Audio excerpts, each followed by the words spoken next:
안녕하십니까. 저는 트러스턴 자산운용 연구포럼의 대표를 맡고 있는 강창입니다. 저는 지금 이 100세 시대의 생애 설계와 자산 관리에 관한 이 강의를 하고 있는데요. 이 시간에는 이 100세 시대에 행복한 노후를 맞기 위해서는 젊은 시절에, 현역 시절에 연령대별로 어떤 준비를 해야 되는가 하는 내용에 대해서 말씀을 드리겠습니다. 그 강의를 하다 보면 많은 분들이 100살까지 산다는데 노후 자금이 10억 있어야 됩니까? 7억 있어야 됩니까? 이런 질문들을 많이 하십니다. 근데 우리나라에서요, 회사를 퇴직하고 살고 있는 집 말고 그런 돈을 갖고 퇴직하는 분이 얼마나 되겠습니까? 그런 말 들으면 속만 터지지요. 근데 저는요, 그 몇 억의 노후 자금이 있다고 하더라도 인생 설계, 생애 설계의 발목을 잡는 세 가지 착각이 있는데요. 이 착각에 빠지게 되면 아무런 의미가 없고, 또 몇 억이 없다고 하더라도 착각에 빠지지 않고 미리미리 준비만 잘하면 얼마든지 행복한 노후를 맞을 수 있다. 저는 그렇게 생각합니다. 그 첫 번째 착각이 뭐냐면, 많은 분들이 인생에 80, 80 이유는 없는 걸로 알고 있다. 그래서 이렇게 뭔가 계획을 세우는 물때도 보면은 80 이후를 생각하는 분이 거의 없거든요. 근데 다 아시지만 요즘 시중에 유행하는 말 중에 재수 없으면 120살까지 산다. 생각만 해도 끔찍합니다. 뭐하고 살 건가? 뭐 먹고 살 건가? 그다음에 두 번째, 우리가 언젠가는 세상을 떠납니다. 많은 분들이 100살 가까이 살면서 짧게는 2, 3년, 길게는 10년 정도를 앓으면서 돈 문제, 외로움 이걸로 고생하다 가거든요. 저는 저희 어머니를 보면서 자기 발로 화장실만 걸어 다니다가 세상 떠나도 얼마나 좋을까. 이거는 존엄에 관계된 거거든요. 그다음에 세 번째, 저는 우리나라 가정에서 가장 큰 문제가 세 번째라고 생각합니다. 많은 분들이 아직도 자식이 자신의 노후라고 생각하고 있는 돈 다 퍼부어놓고 노년에 쪽방에 사는 분 많거든요. 자녀 리스크라고 하죠. 여기에 걸려버리면 몇 억의 노후 자금이 있다고 해도 아무 의미가 없다는 겁니다. 그런데요, 벌써 몇 년 된 얘기인데 일본의 NHK, 우리말하면 KBS가 노후 파산 특집이라는 걸 방송했습니다. 일본에서 난리가 났습니다. 이게 책으로 돼가지고 우리나라에도 번역이 돼서 출판이 됐는데요. 그거 읽은 분들이 공포 분위기입니다. 저는요, 1980년대에 일본에서 근무를 좀 오래 했기 때문에 일본 사정을 안다고 생각했습니다. 일본은 노인들한테는 천국인 나라다. 이런 생각을 했습니다. 왜냐면요, 일본의 노인들은 고성장기에 직장 생활을 했기 때문에 60살까지 잘릴 염려가 없습니다. 그리고 고성장기에는 우리도 그랬지만은 돈을 빌려서라도 땅 사고 집 사고 주식 사고 사면 올라가거든요. 재산을 모을 수가 있었습니다. 그리고 일본은 우리보다 연금 제도가 일찍 도입이 됐기 때문에 웬만한 직장인이면요, 선생님이나 공무원이 아니더라도 이 우리식으로 말하면 국민연금하고 퇴직연금 이 두 개만 합치면요, 우리 돈으로 월 200만 원 정도는 다 받거든요. 근데 그 일본에서 65세 이상 노인 중에서 혼자 사는 노인, 사별하거나 이혼하고 자식들하고 안 사는 독거 노인이 그 당시에 630만 명이었는데요. 그 중에 200만 명 정도가 노후 파산으로 비참한 삶을 살고 있다는 거예요. 깜짝 놀랐습니다. 왜 그런가? 퇴직연금 제도가 있는 회사에 다닌 사람은 괜찮은데 자영업을 한 분들, 농업 종사자, 중소기업에서 퇴직연금 제도 없는 회사 다닌 사람들, 그런 사람들은 있는 게 우리식으로 말하면 이 기초연금 하나밖에 없거든요. 근데 일본은 이 기초연금의 금액이 우리보다는 많아요. 그런데 1인당 최고 금액이 우리 돈으로 65만 원 정도밖에 안 됩니다. 부부가 같이 있을 때는 둘이 합치면 130만 원, 일도 좀 하고 그러면 사는데요. 사별하거나 이혼하고 나면 65만 원밖에 안 되니까 어떤 사람은 한 달 식비를 우리 돈으로 10만 원으로 해결한대요. 편의점에 가서 삼각 김밥 하나 사 먹고 끝내는 거지요. 선진국인데. 그러다가 60이나 70이 돼가지고 몸이 아프기 시작하면 노후 파산이 되는데 그런 사람이 200만 명이라는 거예요. 참고로 일본의 주택보급률이 3년 전에 113.5%였습니다. 우리나라는 3년 전에 104%. 웬만하면 집이 다 있거든요. 근데 그 집이 믿을 수가 없는 거예요. 제 친구가요, 동경 수도권에 살고 있는데 28평짜리 아파트에 살고 있습니다. 일본 사람들은 집을 크게 살지 않지요. 그 아파트를 1984년도에 우리 돈으로 계산해서 1억 2천만 원에 샀습니다.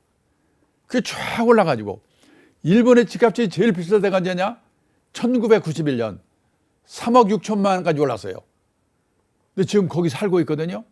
우리 돈으로 3천만 원, 4천만 원에도 안 팔린대요. 팔아봤자 1년 생활비가 안 되는 거예요. 그 일본 사람들은 예금을 많이 하기 때문에 예금에 든 돈을 헐어서 쓰는데요. 문제는 옛날처럼 60이나 70에 세상을 떠나버리면 상관없는데 100살까지 사니까 예금이 바닥이 나고 몸이 아프기 시작하면 노후 파산이 되는데 그런 사람이 200만 명이라는 거예요.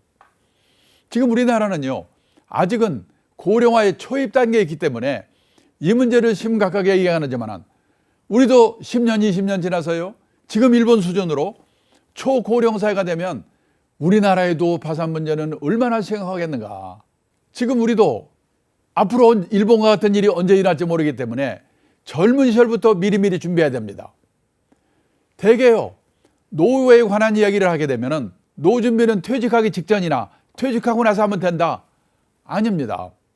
그때 가면 늦습니다. 그때는 그때 주어진 상황에 맞춰 사는 방법밖에 없어요. 20대, 30대, 40대부터 그 당시에 해야 할 준비가 있다는 겁니다.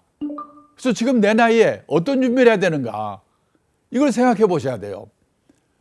우선요, 20, 30대에 해야 될 일이 뭔가, 가장 중요한 게 뭐냐면 이 3층 연금, 우리로 말하면 이 국민연금, 퇴직연금, 개인연금, 이 가입부터 시작하셔야 돼요. 또 하나 뭐냐, 우리가요 100살까지 살아야 되기 때문에 퇴직을 하고도 뭔가 일을 할 수 있어야 돼요. 그러기 위해서는요, 젊은 시절에 우선 회사에서 일해서 성공해야 됩니다. 또 퇴직하는데도 뭔가 내가 할 일을 찾아야 돼요. 그러기 위해서는요, 자기 몸값을 높이는 노력, 인적 자본 투자를 열심히 해야 돼요. 그리고요, 20대에서 30대에 해야 될 세 번째는 뭐냐, 자산 관리를 젊을 때부터 잘해야 돼요. 자산 관리를 재테크를 하는 게 아니라 원칙에 맞춰서 자산 관리를 해나가야 되는 겁니다. 그게 20대에서 30대 해야 될 일이에요. 그리고 40대가 되면요, 건강에 슬슬 문제가 생기거든요. 중대 질병법 하나 들어두고 이 건강 리스크 관리를 시작해야 됩니다. 그리고 40대가 되면 이 자녀들이 초등학교 고학년이 되기 시작하거든요. 그때 부부가 어디 가서 이 자녀 교육 문제, 자녀 결혼 문제, 이거에 대해서 이 제대로 된 교육을 받아가지고 부부가 공통된 인식, 소신을 가지고요, 자녀 리스크 관리를 잘 해야 돼요. 그게 40대 해야 될 일입니다. 그리고 50대가 되면요, 뭐냐, 퇴직을 앞두고 있습니다. 그래서요, 가계자산의 구조조정을 시작해야 돼요. 우선 우리나라는 가계부채가 많거든요. 그 부채를 줄이는 노력을 해야 되고, 또 우리나라는 갖고 있는 자산이 대부분 부동산입니다. 부동산과 금융자산의 적정 비율을 맞추는 노력을 해야 돼요. 그리고요, 이제 퇴직하고 나서 해야 될 일, 무슨 일하고 살 건가, 이 준비를 또 시작을 해야 돼요. 그게 50대에서 60대에 해야 될 일입니다. 그리고 70대가 되면요, 부부 중에 한 사람이 세상을 떠나는 경우가 많습니다. 또 황혼 이혼하는 분들도 많아요. 아예 결혼 안 하고 나이가 든 분도 많아요. 그래서 혼자 살게 되는 노후가 기다리고 있는 겁니다. 그 혼자 사는 노후, 싱글 노후에 대해서 어떻게 대비를 할 건가, 이런 준비를 연령대별로 해야 된다는 겁니다. 그래서 이 시간에는 우선 20대, 30대, 40대 해야 될 일에 대해서 말씀을 드리도록 하겠습니다. 자, 20, 30대에 그러면 무슨 준비를 해야 되는가? 첫째가 뭐냐? 아까 말씀드렸습니다. 연금 준비라고. 우리가요, 선진국이라고 하면은 노자금을 몇억 원씩 들고 있는 나라, 이렇게 생각하고 있습니다. 아닙니다. 세상을 떠날 때까지 최소 생활비 정도를 공적, 사적 연금으로 확보하고 있는 나라, 이게 선진국입니다. 예를 들어서요, 미국, 일본, 독일 이런 나라의 노인분들에게 지금 매달 주 수입원이 뭐예요? 이렇게 물어보면 예, 연금이에요. 이렇게 대답하는 분이 60 내지 70%, 80 내지 90%가 된다는 겁니다. 근데 우리나라는 연금으로 최소 생활비 마련한 분은 누구냐? 학교 선생님, 공무원, 군인, 그리고 아주 일부 사람들 22%밖에 안 돼요. 그러면 그동안에 우리나라 노인분들은 뭘 먹고 살았을까요? 1980년대만 해도요, 자식이 도와줬습니다. 72%. 그게요, 벼락같이 줄어가지고 2021년에는 자녀의 도움을 받는 사람의 비율이 주 수입원이 14%밖에 안 돼요. 몇 년 지나서 이 조사 다시 하면요, 우리나라도 자녀의 도움을 받는다는 비율이 미국처럼 0.7%, 일본처럼 1.9%, 독일처럼 0.4% 이렇게 될 겁니다. 선진국 어느 나라도 자식이 부모의 주 생활비를 도와주는 나라가 없거든요. 또 도와주고 싶어도 도와줄 수가 없는 게 뭐냐? 1960년 기준 우리나라 여성 어머니들의 평균 수명이 54세였습니다. 2020년 기준 우리나라 여성 어머니들의 평균 수명이 86세입니다. 32년 늘어났거든요. 60년대까지만 해도 수명이 짧았기 때문에 노부모 부양기간이 평균 5년이면 끝났습니다. 근데요, 앞으로 오는 100세 시대에는 25년에서 30년 노인이 노인을 부양해야 되는 시대예요. 자식도 노인인데 나를 어떻게 도와줍니까? 그래서 다른 거 없어요. 부부가요, 국민연금부터 드셔야 돼요. 이게 수입 있는 분들은 자동적으로 국민연금에 가입할 수 있습니다. 그런데 가정주부처럼 수입이 없는 분은요, 가입의 의무는 없지만은 이미 가입이 가능합니다. 이미 가입의 최저 금액이 얼마냐? 월 9만 원. 월 9만 원씩이요. 30년을 이미 가입하면 세상 떠날 때까지 53만 7천 원씩 받아요. 물가로만 늘어납니다. 남편 거 갚지만 절대 굶을 염려 없어요. 직장인은 퇴직연금. 그리고 요즘은 이 직장인뿐이 아니라 개인 사업하는 분들, 1인 사업자 다 이 퇴직연금 들 수 있고 세제택 받을 수 있거든요. 그걸로 모자라니까 한 달에 10만 원, 20만 원이라도 개인연금. 이 100세 시대에는 이 세 가지를요, 3층 연금이라고 하는데 3층 연금으로 최소 생활비 확보하는 게 가장 중요하다. 나는 그거 못했는데 이미 퇴직했는데 이제 와서 어떡하지? 그러면요, 살고 있는 집, 고향의 땅 과감하게 은행에 맡겨놓고 생활비 받아 쓰다가 갈 때 정산하는 겁니다. 주택연금, 농지연금이에요. 어떤 분은 그렇게 말씀하시죠. 그래도 갈 때 자식한테 집안처럼 주고 가야지. 그래서 생각해 보세요. 100살에 가면서 자식한테 집 줘봐야 그 자식 70살이거든요. 뭐 하겠습니까? 그런데 이 연금은요, 5년, 10년 이렇게 짧은 기간 부어서는 충분한 생활비를 마련할 수가 없는 거예요. 그래서 20년, 30년, 40년 가능하면 장기간 가입을 해야지 적은 금액을 불입하고도 많은 연금을 받을 수가 있거든요. 그래서 직장 생활 시작과 동시에 바로 이 준비를 하셔야 돼요. 그리고요, 여기서 연금을 이제 불입을 하고 가입을 하면서 이 자산 관리에 대한 공부를 하는 겁니다. 특히 퇴직연금 가입하고 나서. 퇴직연금은요, 두 가지로 나눠져요. 이 회사가 그 연금의 운영을 책임져 주는 연금을 DB형 연금이라고 하죠. 그리고요, 매달 가입을 하는데 그 연금 자산의 운용을 가입자인 근로자, 직장인 자신이 하는 걸 뭐라고 하냐면 DC형 연금 또는 투자형 퇴직연금이라고 해요. 그래서 이 투자형 퇴직연금을 가입하게 되면은 투자에 관한 공부를 하지 않을 수가 없는 거예요. 그 투자에 관한 공부를 해서 나중에 이제 다른 자산을 운용하는데도 이걸 활용하는 겁니다. 미국에서요, 당신은 펀드 투자를 언제 시작하셨어요? 그러면요, 퇴직연금 가입하면서 시작했습니다. 이렇게 얘기를 하는 거예요. 근데 우리나라 직장인들은 퇴직연금은 회사에서 그냥 자동적으로 가입해서 들어가니까 DC형 투자연금을 가입했는데도 관심이 없어요. 수익이 안 나요. 투자형 퇴직연금을 가입하는 거를 제대로 하면서 공부를 해가지고 다른 자산을 운용하는 데도 활용하는 거다.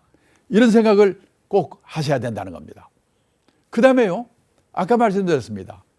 일에서 성공해야 됩니다. 저는요, 요즘 젊은 분들에게 젊은 분들이 많이 이렇게 빨리 돈 벌어가지고 나가서 자유롭게 살고 싶다, 이런 분들이 많이 있어요.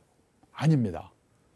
이게 건강을 위해서도, 그 다음에 이 보람 있는 이 사회생활을 하기 위해서도 제대로 된 직업을 갖고, 그리고 거기서 우리가 일을 해가지고 생활비를 마련하면서 뭔가 노후 준비를 해야 되는 겁니다. 그런데 지금 문제는 너무나 지금 직장에 취직하기도 어렵고, 또 취직해도 금방 퇴직하고, 요즘 많은 분들이 직업이 사라지는 시대라고 합니다. 영국 옥스퍼드 대학의 마틴 스쿨이라는 데서요, 고용의 미래라는 보고서를 발표한 일이 있습니다. 근데 거기에 뭐라고 써 있냐면요, 2033년이 되면 현재 있는 직업의 47%가 사라진대요. 절반 정도가. 왜 이렇게 직업이 사라지는 시대에 일은 오래 해야 되는데 문제가 되는 거예요. 그러면 이런 시대에 나는 어떻게 일을 할 수 있을까? 그걸 생각해 보셔야 돼요. 그런데요, 저는 또 한편으로는 직업이 사라지면서 새로 일자리가 생기는 시대다. 4차 산업혁명 시대가 온다고 하더라도 결론은 사람이 하는 겁니다. 사람이 만들고, 사람이 입력하고, 사람이 느끼는 거예요. 다만 지금 내가 하고 있는 일이 영원히 보장된다는 그런 보장이 안 된다는 거예요. 그래서 수많은 일자리가 사라지고 또 새로 생겨나는 거예요. 그래서요, 새로운 일자리를 다시 찾고 하기 위해서는 뭐가 중요하냐? 생각하는 능력을 키워야 돼요. 지금 우리나라 사교육이 난립니다. 과외공부. 어머니들이 과외공부 선생님 골라가지고 시간표 짜서 자녀들을 글로 돌립니다. 뭐냐? 우리 자녀들이 스스로 생각하는 능력이 없는 거예요. 그냥 외우는 거나 다르지. 그래서 지금은 이 직업이 사라지는 시대, 창직의 시대에는 스스로 생각해보고 뭔가 앞날에 대비하는 그런 능력, 그러기 위해서 저는 창직의 시대에 맞게 나는 무슨 준비를 해야 되는가 생각해 보실 필요가 있다는 겁니다. 이 2019년에 발표한 자료를 보니까요, 우리나라에 정식 등록된 직업이 16,800개래요. 근데 일본에 가보면 25,000개, 미국 가면 36,000개. 생각지도 않은 일들이 많이 생깁니다. 아이패드 화가, 반려동물 장의사, 인터넷 장의사. 저는 인터넷 장의사가 뭔가 했더니요, 과거 흔적 지워주는 거래요. 이런 일들이 지금 생기고 있는 거예요. 근데요, 제가 걱정이 되는 게 뭐냐면, 많은 분들이 남성 요즘 주식 투자를 하는 분들이 많습니다. 재테크. 저는 얼마 전에요, 우리나라 20대 남성 주식 투자자의 연간 매매 회전율이 6,800%라는 자료를 본 일이 있습니다. 깜짝 놀랐습니다. 회전율이라는 게 뭐냐? 1년에 예를 들어 주식을 몇 번 샀다 파는가? 한 번 샀다가 한 번 팔면은 회전율이 100%입니다. 그러면요, 얼마 전에 자본시장연구원에서 2021년에 발표한 자료를 보니까 우리나라 남성 주식 투자자의 연간 매매 회전율이 6,800%라고 발표했는데, 그러니까 뭐냐? 1년에 68번을 돌린다는 거예요. 거의 일주일에 2번 정도. 그러면요, 꿈에도 나타날 겁니다. 사고 팔고 하는 게. 회사에서 일하다가도 그 생각할 거예요. 회사 잘려요. 그게 문제예요. 그리고요, 그렇게 샀다 팔았다 단타 매매를 해가지고 어쩌다 한 번은 모르지만은 계속 성공할 수 있을까? 이걸 생각해 보셔야 돼요. 지난 3년 동안에요, 코로나 사태로 많은 분들이 이 동학개미에서 주식 투자가 열풍을 이루었습니다. 그런데 저는요, 걱정이 뭐냐면은 이 3년 동안에 돈에도 일을 시켜라, 이런 말이 유행했습니다. 근데요, 제가 보기에는 어느덧 사람들이 돈에만 일을 시켜라, 이렇게 바뀐 것 같아요. 근데 아까 말씀드린 것처럼 직장에서 하는 그 일은요, 엄청난 금융자산입니다. 이 일을 하면 월급 나오죠, 보너스 나오죠, 퇴직금 나오죠. 그러니까 우리가 돈에도 일을 시켜라, 재테크, 이거가 인생에서 10% 비중을 차지한다면은 이 일에서 성공하는 일은 90%의 중요성을 갖고 있는 거예요. 이 일에서 성공하는 할 수 있는가, 그걸 생각해 봐야 되는데 많은 분들이 재테크에 매달려 있는 겁니다. 그래서 가장 큰 투자 엔진은 자신의 직업이다. 직업에서 성공하려면 어떻게 해야 되는가, 이런 거를 잘 생각해 보셔야 된다는 겁니다. 이 자산 관리의 원칙을 제대로 알고 계셔야 돼요. 공부를 해야 돼요. 그 중에서도요, 수많은 금융상품은 저축상품과 투자상품으로 나눠진다. 이거를 확실히 오늘 이해를 하셔야 됩니다. 이게 미국의 중학교 책에 나오는 거예요. 그래서 미국에서는요, 중학교만 졸업하면 저축이라는 말과 투자라는 말이 어떻게 다른지 이건 다 압니다. 근데 우리는 학교에서 이런 걸 배운 일이 없기 때문에 대학을 졸업해도 저축해서 돈 모으자, 투자해서 돈 모으자, 뜻이 비슷한가 보다. 아닙니다. 상반된 개념을 갖고 있습니다. 저축의 뜻이 뭔가? 아껴서 모으다. 우리가 은행에 예금하는 거, 지급액이 확정된 보험에 드는 거, 지급액이 확정된 연금에 드는 거, 이거를 저축상품이라고 합니다. 저축상품을 사시면 늘어나는 속도는 느리지만 원금이 깨지는 법이 없습니다. 왜? 금융기관이 운용의 결과를 책임져 주기 때문에. 그러니까 귀찮으시면요, 예금처럼 갖다 맡기면 책임져 주는 상품은 저축상품, 책임 안 져주는 상품은 투자상품, 이거라도 꼭 외워두시기 바랍니다. 그러면요, 어떤 돈으로 이 저축, 예금을 해야 되느냐? 단기간 내에 써야 될 거, 원금이 깨져서는 절대 안 되는 돈, 이거는 눈 감고 예금해야 된다는 겁니다.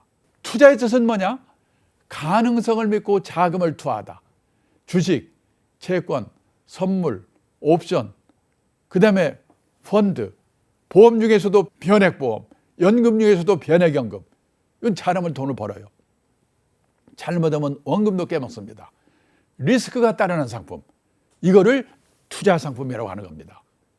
근데요, 지금 이 강의를 들으시는 분 중에 변액보험, 변액연금 듣는 분이 몇 분 계실 거예요. 더 문제는 뭐냐? 자기가 들었는지 안 들었는지 모르는 분이 더 많아요. 이름은 보험연금인데 앞에 변액이란 말이 붙어 있으면요, 들어가 보면요, 펀드 투자하고 있는 거예요. 늘었다 줄었다. 이거를 모르는 분이 너무나 많습니다. 그러면요, 어떤 돈으로 투자를 해야 되느냐? 단기간 내에 써야 될 돈은 따로 마련돼 있고, 그러니까 돈 빌려서 비투하면 안 된다는 뜻이죠. 시장에 장기간 묻어둘 각오가 돼 있고, 비상사태가 오더라도 놀라지 않고 참고 기다리겠다는 각오가 되어 있는 돈. 말이 그렇지 이게 쉽습니까? 근데요, 지금 아까도 말씀드렸습니다마는 우리나라 20대 남성 투자자의 이 1년간 연간 주식 매매 회전율이 6,800%라고 그랬죠. 1년에 68번을 돌린다는 거예요. 그러니 언제 그 지금 동학개미들이요, 이 원칙에 꼭 반대라고 있는 거예요. 단기간 내에 할 돈은 따로 마련되어 있고, 자금을 시장에 장기간 묻어둘 각오가 있고, 비상사태가 오더라도 놀라지 않고 참고 기다리겠다는 각오가 되어 있는 돈, 그런 돈으로 나는 투자를 하고 있는가? 안 그렇거든요. 대부분이 다 단타매매. 그리고요, 많은 분들이 투자에 관한 공부란 뭐냐? 주가 예측, 부동산 예측, 예측에 관한 공부라고 생각합니다.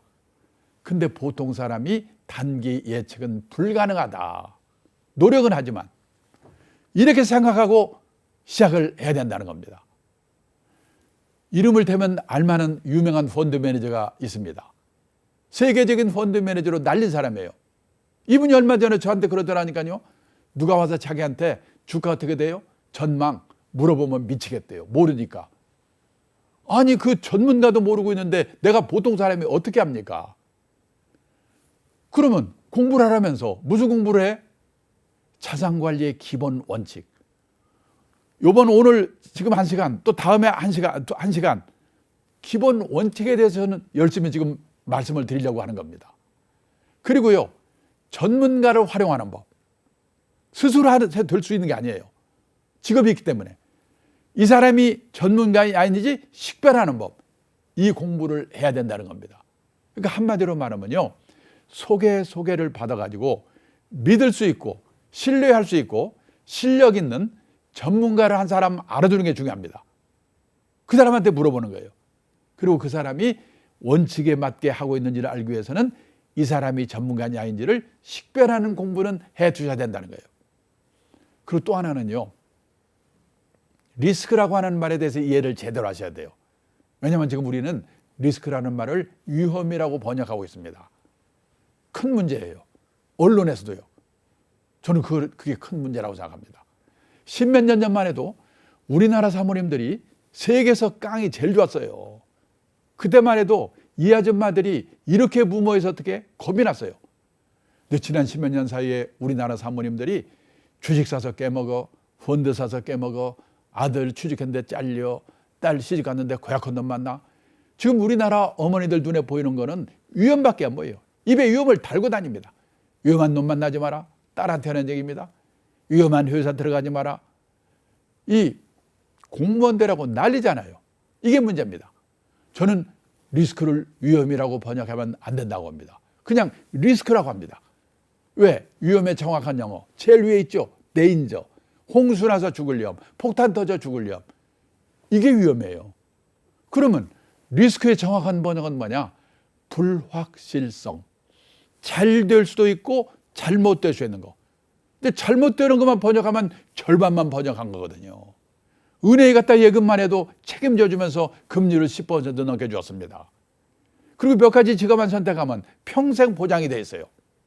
내 앞으로는요, 결혼을 하는데도 직업을 선택하는데도 자산을 운용하는데도 이 불확실성, 리스크를 테이킹, 앉지 않고는 풍요로운 인생을 살 수가 없게 됐다는 거예요. 공무원이 안전하다고 그러는데 해외 사례를 보면 그렇지도 않아요.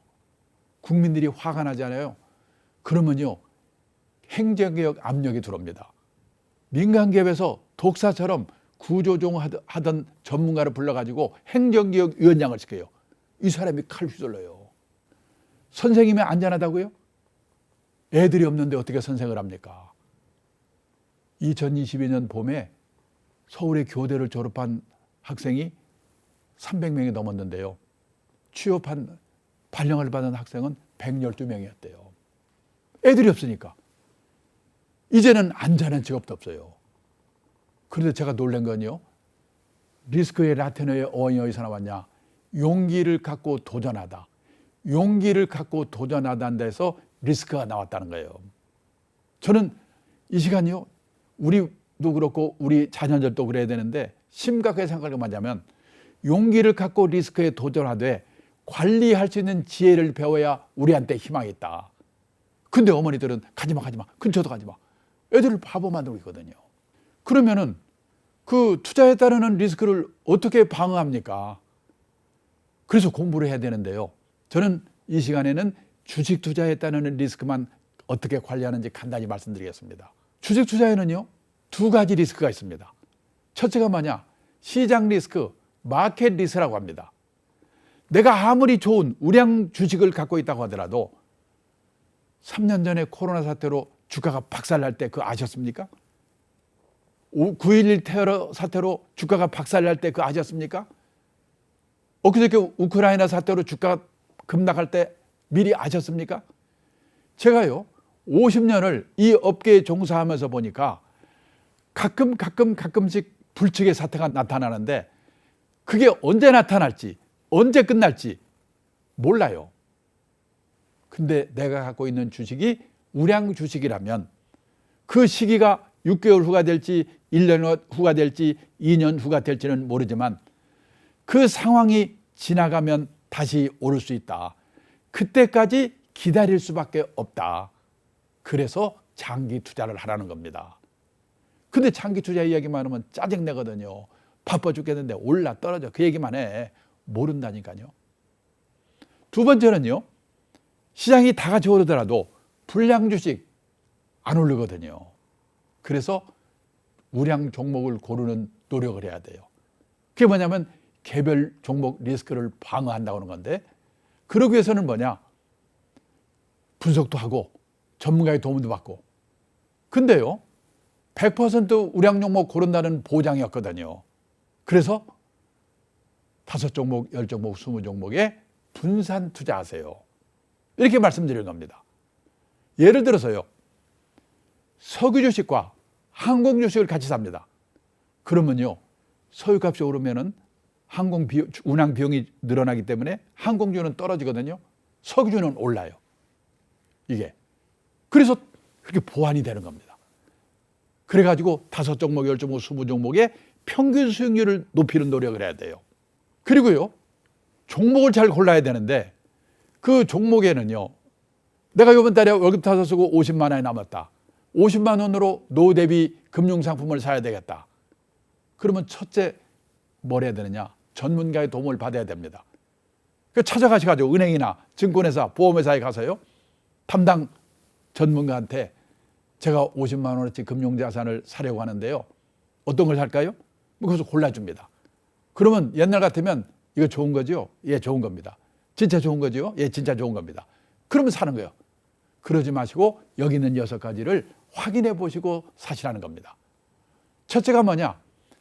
지금 사려고 하는 금융상품이 예금처럼 갖다 맡기면 책임져주는 저축상품인가? 주식이나 펀드처럼 잘하면 돈을 버는데 잘못하면 원금도 깨먹을 수 있는 리스크가 따르는 투자상품인가? 이거를 확실하게 사셔야 돼요. 왜냐하면 요즘 가공된 상품이 많아가지고 제목만 보고 설명만 보면 애매한 게 너무나 많습니다. 제가 얼마 전에 깜짝 놀랄 경험을 했습니다. 제 친구가요, 저한테 카톡을 보내주면서 거기 네 이름 있으니까 보라는 거예요. 읽어봤더니 뭐라고 써있냐면요, 저 강창입니다. 이번에 이런 대박 상품이 나왔습니다. 사십시오. 누군가 사기치는 거예요. 제가 서울시 경찰청 사이버 수사대에 신고했어요. 지금 금융 사기꾼이 드글드글합니다.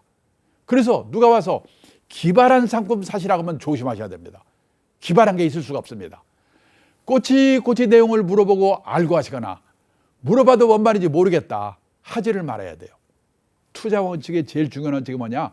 모르는 상품에는 절대 투자하지 말라. 저축 상품은 책임져 주니까 예금처럼 사놓고 잊어버리고 있어도 돼요. 근데 투자 상품은 잘못하면 원금도 깨먹기 때문에 꼼꼼히 살펴봐야 되는데, 그중에도 간접 투자 상품, 펀드, 보험 중에서도 변액보험, 연금 중에서도 변액연금, 이거 요즘 많이들 하고 있거든요.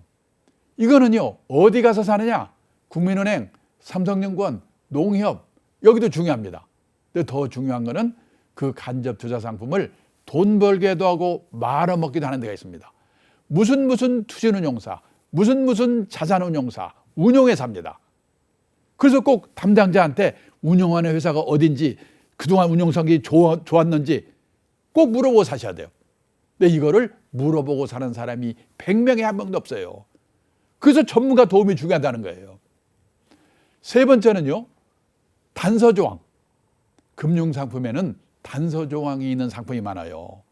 특히 보험상품 중에 많습니다. 몇 년 이상 장기로 가입하면 어떤 좋은 점이 있다. 근데 그 앞에 얘기를 잘 안 해주거나 잘 듣질 않아요. 그럼 나중에 싸우거든요. 단서조항을 꼭 보셔야 됩니다. 적합성.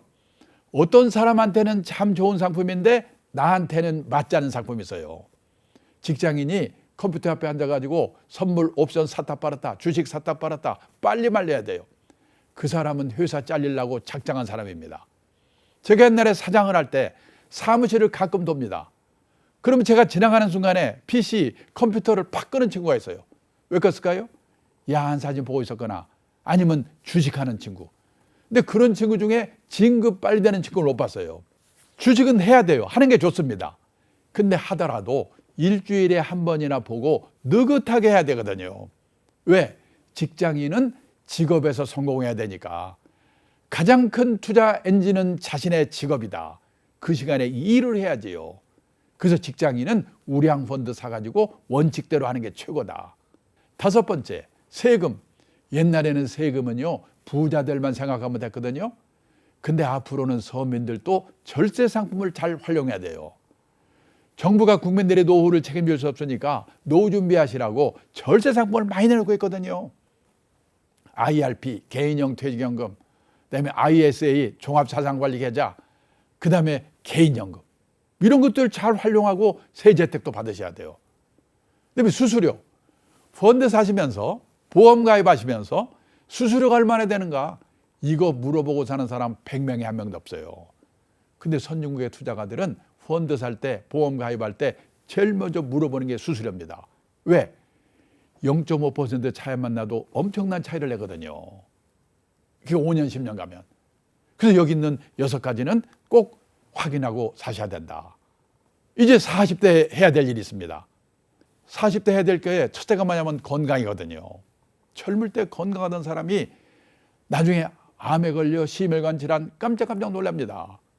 저도 지난 10몇 년 사이에 부부가 암에 걸렸어요. 저희 집 사람도 농담으로 쌍암이라고 그럽니다. 또 살았으니까 그런 농담을 하죠. 그런데요, 이거는 조심을 해도 알 수가 없습니다. 60 넘어가지고요, 건강하던 사람이 암에 걸려 심혈관 질환 깜짝깜짝 놀라요. 그래서 뭐냐? 40대, 50대에요, 중대질병보험 하나 들어주는 거예요. 저는 10몇 년 전에 집에 갔더니 제 아내가요, 어느 보험사의 설득에 넘어가가지고 암보험을 들었다는 거예요. 저 그 말 듣고 웃었습니다. 암이라는 건 팔자성환인데 그런 걸 왜 들었어? 웃었어요. 근데 부부가 암에 걸린 거예요. 절묘하게 되는 거예요. 그런데 이 보험은요, 알 수가 없기 때문에 나이가 너무 들면 또 들 수가 없거든요. 그게 적어도 40대, 50대에는 들어두셔야 된다는 거예요. 이 미국, 일본에서요, 퇴직한 분들에게 물어봤습니다. 퇴직하면 생활비가 줄어야죠? 줄었습니까? 줄었다는 대답은 30 내지 40%밖에 안 돼요. 왜 안 줄었습니까? 바로 병원비, 간병비 때문에 그렇다는 거예요. 일본의 내각부라고 하는 데서 주요국에 60세 이상 고령자 대상으로 앙케이트 조사를 했습니다. 당신은 지금 건강하십니까? 그랬더니요, 미국, 일본 선진국의 노인들은 예, 건강합니다. 이 대답이 60 내지 70%예요. 근데 우리나라 노인분들은 예, 건강하다는 대답이 40%밖에 안 돼요. 우리가 험한 인생을 살았기 때문에 그러겠죠. 그래서 언제 아플지, 치료비가 얼마 될지 모르는 건강 리스크는 보험으로 대응하는 거다. 이게 40대 들어서 할 일입니다. 또 40대 해야 될 꼭 중요한 게 뭐냐면 자녀 리스크 관리를 시작해야 돼요. 요즘 우리나라에 자녀 리스크, 이런 말이 유행입니다. 아니, 귀여운 자식이 뭐가 위험해? 위험해요. 내가 몇 억 있어봤자 아들이 사업해서 실패, 신용불량돼, 손 내밀어. 우리나라 정서에서 안 도와주고 못 빼거든요. 그거 도와주고 쪽방에 살잖아요. 우리나라는 다 큰 자식이 부모한테 얹혀 사는 걸 뭐라고 그러죠? 캥거루라고 합니다. 재작년에 통계를 보니까요, 우리나라 20세 이상 성인 중에 생활비를 부모에게 의존하고 사는 캥거루가요, 314만 명. 전체 성인의 7.5%래요. 그 중에서도 30대, 40대만 65만 명이랍니다. 근데 캥거루가 이 말 들으면 열받는데요. 왜? 캥거루는요, 신통하게도 지 새끼를 낳아서 딱 1년 보호하고 쫓아버린답니다. 사람은 끝이 없잖아요. 일본에서는 캥거루를 또 뭐라고 부르냐면 기생충적 독신이란 뜻이래요.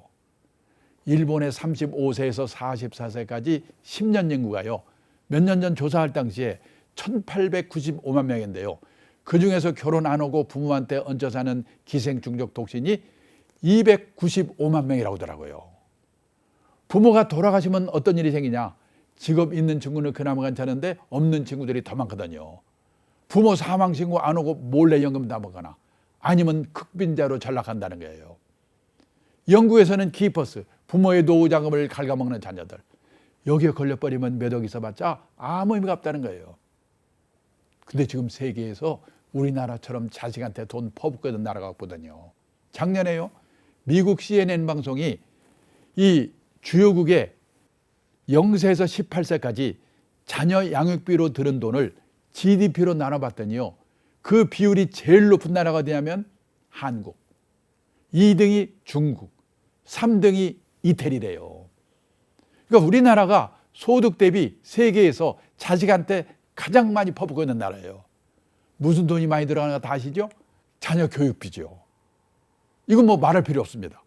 그 다음에요, 결혼 비용. 제가요, 일본 친구한테 물어봤어요. 이 친구는 딸밖에 없거든요, 하나. 야, 네 딸 시집갈 때 결혼 비용 얼마 들었나? 얼마 들었더라? 신혼여행 갈 때 150만 원 줬나? 우리 돈으로 1,500만 원 주고 끝냈대요. 우리는 보세요. 딸이 1억 1,400, 아들이 1억 7,200 평균. 대도시로 훨씬 더 들 거예요. 장가 가면 오지도 않은 자식이 돈은 더럽게 들어요. 아들만 둘 있으면 골치 아픕니다. 여기에다가 또 드는 게 뭐 있죠? 과외비. 제가 3년 전에요, 서울에 40대 후반에 맞벌이하는 커플 3커플을 인터뷰했거든요. 그중에서 과외비를 제일 덜 쓰는 집이 이 집이에요. 부부가 맞벌이 해가지고 연 1억을 번답니다. 근데 과외비로만 3,360만 원 쓴대요. 여기에 등록금, 책값, 빵 사줘, 게임기 사줘, 우리 가족 먹고 살아야죠. 무슨 돈으로 저축을 합니까? 우리나라 직장인의 평균 퇴직 연령이 51.7세. 50대 초에 퇴직해요. 그러면 재취업하면요, 먼저 받은 월급의 절반 받으면 끝내줍니다. 재취업해서 연봉 2천만 원이 무지가 어렵거든요. 근데 거기 그 다음에 또 자녀 교육비, 결혼비용 들지요, 노부모 요양비 들지요. 그래서 1억씩 벌던 사람들이 60 넘어가지고 중산층에서 탈락한다는 거예요. 그 다음에 취직이 또 얼마나 안 됩니까? 보세요. 우리나라 작년 봄에 대졸자 취업률이 68%. 여기서 군대 간 애들, 대학 간 애들 빼면요, 절반도 안 돼요. 일본은 96%예요. 근데요, 어렵게라도 취직만 하면 만수무강인가? 아닙니다. 경희대학교 신동균 교수님이 발표한 건데요, 남자가 주 직장에서 45세까지 근무할 확률 60세도 아닙니다. 50년 이전 출생자는 7, 80%였고 58년 개띠는 40%였고 근데 60년 이후 출생자는 20%대요. 이제요, 3년 내다 관두고 취직해서 또 관두고 취직해서 또 관두고 평생에요, 6번 정도를 이직해야 겨우 60까지 다니는 세상이에요. 시험 잘 보는 거 아무 관계 없어요. 씩씩해야 돼요. 고성장 시대에는 신규 채용이 많기 때문에 과육 공부해서 좋은 대학 들어가서 취직하면 되거든요. 근데 이 저성장 시대에는요, 신규 채용이 별로 없어요. 어떻게 해야 되느냐? 이제 그 중소기업 같은 데 들어가 가지고 몇 번 이직을 하면서 좋은 회사로 옮겨가야 돼요. 그 옮겨갈 때 저기서 나를 뭘 못 뽑는가? 학벌? 스펙? 아니에요. 이 친구가 우리가 시키려고 하는 일을 잘하는가 못하는가? 전문성을 보는 거예요. 그 다음에 평판. 여기서 걸리면 끝입니다. 오직하면요, 요즘 대기업의 인사 담당자들이 자기들끼리 모여서 그런답니다. 속지 말자 학벌, 다시 보자 스펙. 얼마나 속았으면 그러겠어요. 실제로요, 3년 전에 제가 있는 업계에서 이런 일이 있었어요. 사내 변호사 1명을 뽑는데 변호사가 50명 모여서 넘쳐. 그중에 4명을 최종 면접에 올렸는데 스카이 3명, 기타대 하나. 결국 기타대학을 뽑았어요. 왜? 변호사도 씩씩하고 적극적이어야 되니까. 그 회사가 그전에요, 서울에 인류 외고 나와서 스카이 법대 나와서 변호사 자격 가진 애를 3명 뽑았는데 다 실패했어요. 도련님밖에 없어요. 시험 잘 보는 거 빼고 할 수 있는 게 없어요. 한 친구는 집안으로 나가고 2 친구는 내보냈어요. 그 실패를 했기 때문에 면접 기준이 바뀐 거예요. 그래서 기타대학을 뽑았어요. 그러면요, 인류외고, 스카이 법대, 변호사, 제가 최고인 줄 알 거예요. 다른 데 가도 면접 기준이 바뀌거든요. 한 2년만 취직 못하면 그 친구는 룸펜으로 전락하거든요.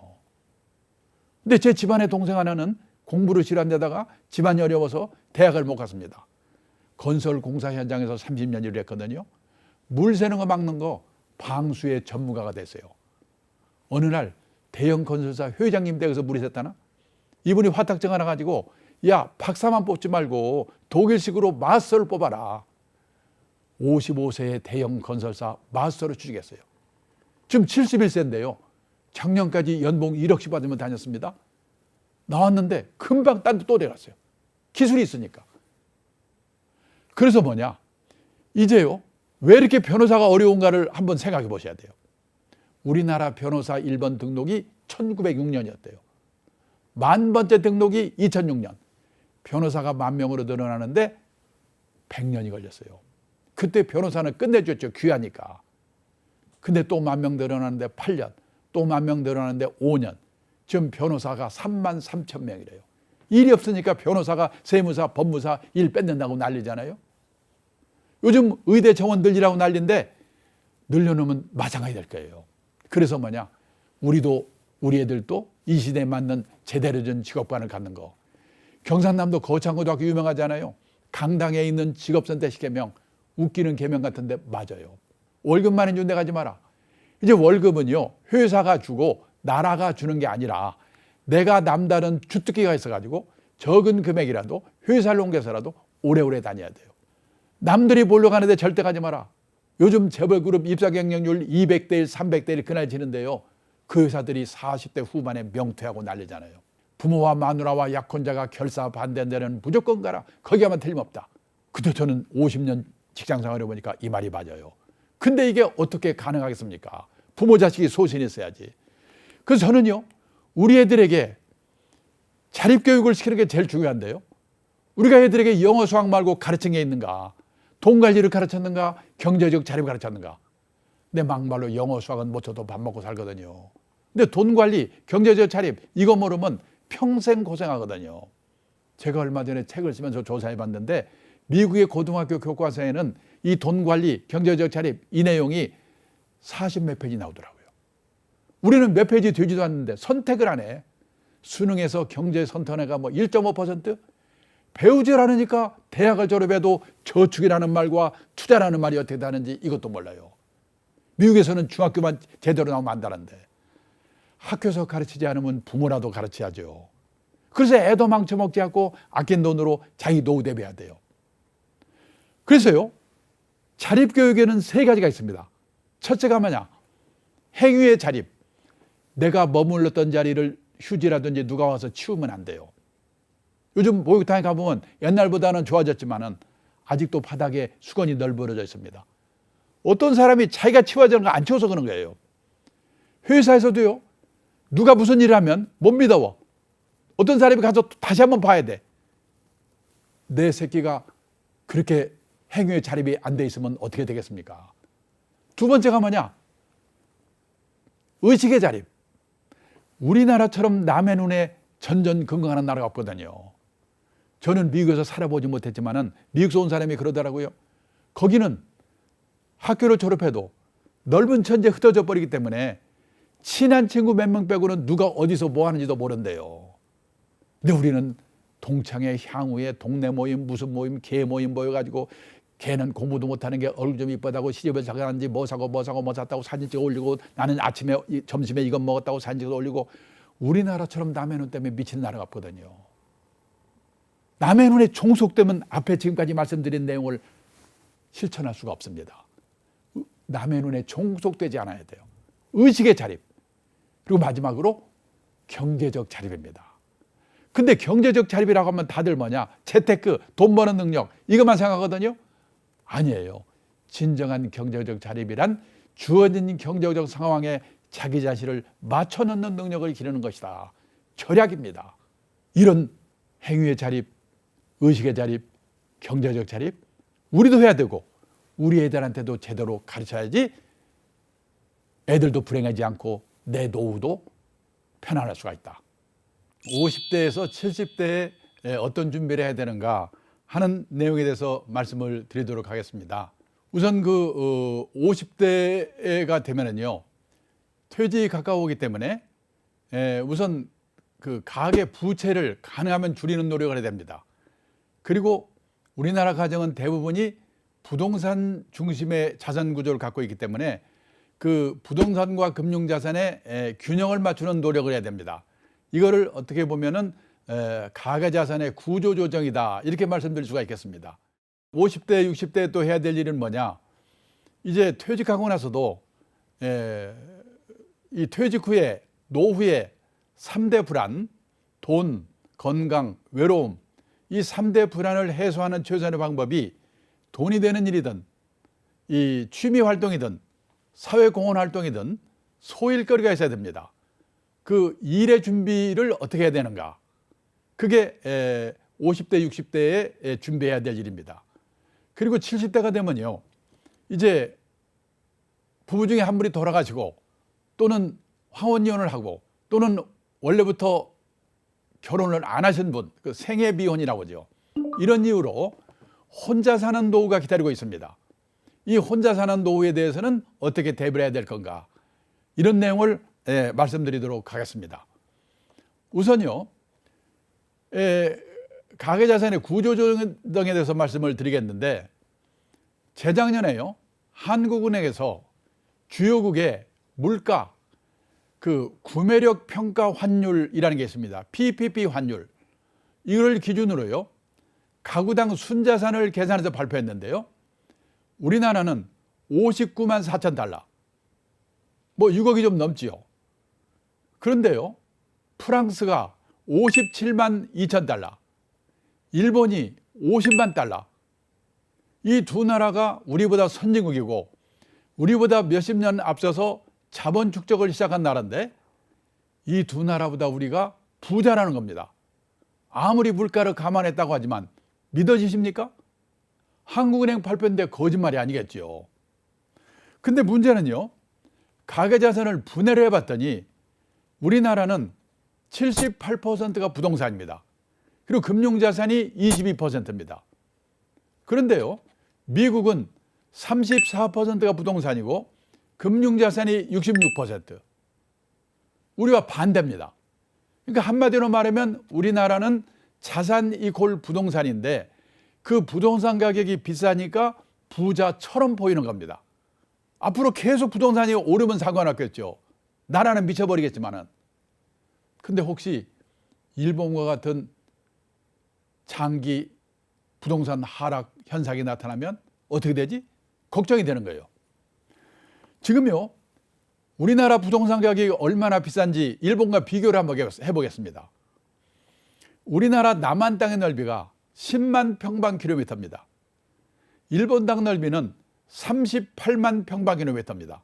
일본 땅을 3평 팔아야 우리나라 땅을 1평 살 수 있다는 거예요. 왜냐?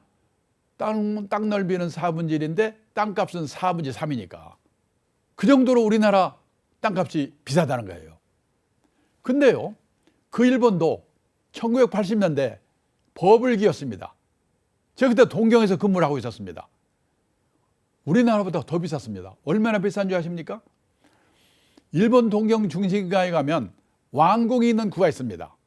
지오다쿠라고 합니다. 우리 서울의 창덕궁, 경복궁이 있는 종로구와 같은 구입니다. 오늘 일본 사람한테 들은 건데요, 오늘 시세로 지오다쿠 그 구 하나만 팔면 그 돈으로 카나다 땅을 송두리째 살 수 있다는 거예요. 세상에 땅값이 얼마나 비싸면 동경 시내 종로구 같은 구 하나 팔아서 그 돈으로 카나다를 다 삽니까? 그게 1980년대 일본의 땅값이었습니다. 그래서 그때는 땅값이 비싸니까 일본의 부동산 비중이 60%, 지금 우리나라랑 비슷했습니다. 근데 그게요, 그 위에 어느 정도 떨어졌냐면 여기 보시다시피요, 1982년을 100으로 볼 때 290일까지 올랐습니다. 이게요, 일본 3대 도시 도쿄, 오사카, 나고야의 택지의 지가지수 추이인데요, 82년을 100으로 볼 때 버블기에 290일까지 올랐으니까 3배 오른 겁니다. 근데 그때부터 2010년까지 얼마나 떨어졌냐? 102로 떨어졌으니까 3분의 1로 떨어진 겁니다. 우리나라에서는 그런 일이 앞으로 없겠는가? 벌써 작년 여름부터니까 한 8개월 됐죠. 우리나라 집값 지금 땅값이 떨어지고 있습니다. 그런데 이게 문제는 한 2, 3년 떨어졌다가 다시 회복을 하는 일시적인 하락인지, 일본에서 과거에 경험한 것처럼 10년, 20년, 30년 장기 침체인지, 이걸 한번 판단해야 할 필요가 있는 겁니다. 예를 들어서요, 2007년에 강동구 둔촌동에 34평짜리 아파트가요, 12억 원까지 올랐습니다. 그게 2008년 금융위기 이후에요. 6억 원까지 떨어졌습니다. 반값으로. 그래서 몇 년 지나서 다시 회복을 하고 지난 3년 코로나 사태로 올랐기 때문에 아마 20억이 넘었을 겁니다. 이게 일시적인 하락이면 앞으로 이런 식으로 떨어졌다가 오르면은 그때까지 기다리면 됩니다. 근데 문제는 아까 보여드린 것처럼 일본처럼 한 20년 장기 하락 국면이 온다면 그때는 기다려도 되는 게 아닙니다. 생각을 바꾸고 시스템을 바꿔야 되는 겁니다. 저는 함부로 제가 어느 쪽이라고 말씀드릴 수는 없습니다.